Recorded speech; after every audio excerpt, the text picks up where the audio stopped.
Penunggu Merapi. Gunung Merapi salah satu gunung paling aktif di Indonesia. Tapi di balik kedahsyatan letusannya ada cerita lain. Cerita kelam yang diwariskan turun-temurun oleh warga lereng Merapi. Mereka percaya di dalam Merapi ada sebuah kerajaan gaib dipimpin makhluk halus yang menjaga keseimbangan alam. Dan siapapun yang berani menantang aturan gunung ini akan menghilang. Bukan karena letusan, tapi karena penunggunya.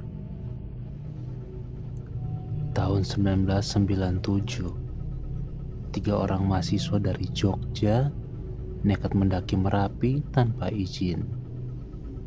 Mereka memilih jalur terlarang, jalur Pasar Bubra.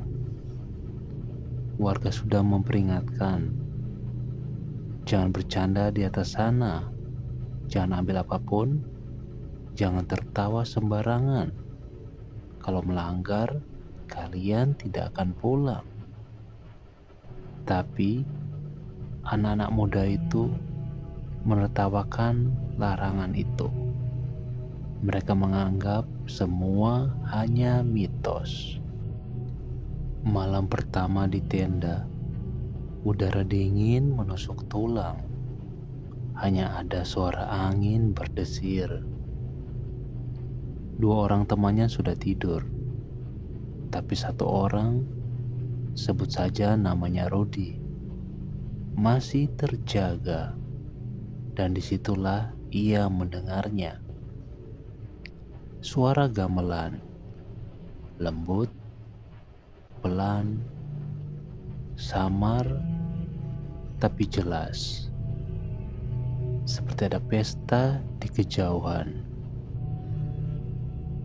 Rudi keluar dari tenda, mencoba mencari asal suara.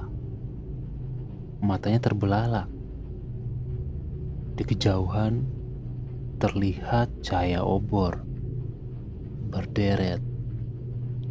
Orang-orang berpakaian Jawa kuno berjalan pelan, membawa sesaji menuju kawah.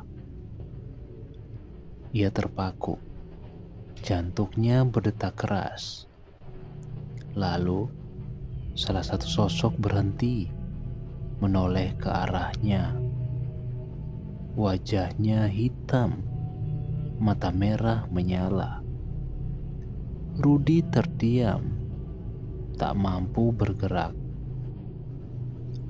Keesokan paginya, Rudi tidak ada di dalam tenda. Kedua temannya panik, berlari mencari ke segala arah. Mereka berteriak namanya. Rudi, Rudi. Namun yang terdengar hanya gaung suara mereka sendiri. Yang mereka temukan hanyalah sandal Rudi, tergeletak di jalur yang bahkan tak pernah mereka lewati. Seolah-olah ada yang menariknya.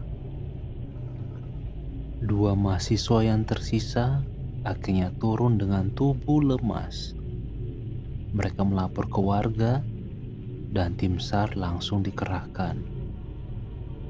Pencarian berlangsung berhari-hari. Mereka menyisir hutan, lereng, bahkan jurang. Tapi Rudi tidak pernah ditemukan. Hilang tanpa jejak. Beberapa bulan kemudian, salah satu dari 2 teman Rudi mendadak meninggal dalam tidurnya.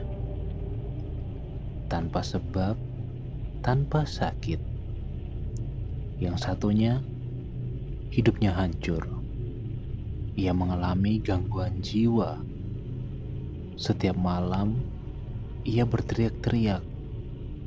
Katanya, masih mendengar suara gamelan dari puncak Merapi. Bagi warga sekitar, Semua ini bukan kebetulan. Mereka percaya Rudi dibawa ke dalam kerajaan gaib Merapi. Ia dijadikan bagian dari pasukan penunggu gunung, dan kedua temannya juga terkena imbas kutukan karena mereka telah melanggar aturan. Sampai sekarang, banyak pendaki yang masih mendengar suara gamelan di malam hari, atau melihat iring-iringan orang berpakaian Jawa membawa sesaji menuju kawah. Dan mereka tahu itu bukan manusia. Gunung Merapi bukan hanya gunung. Ia punya penghuni, punya pengawal, punya kerajaan.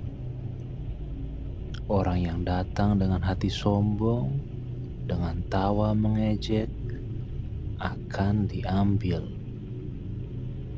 Mereka tidak pernah mati, tapi juga tidak pernah kembali. Itulah mengapa setiap tahun masyarakat lereng Merapi selalu memberi sesaji, melakukan ritual labuhan. Bukan sekedar tradisi, tapi bentuk penghormatan.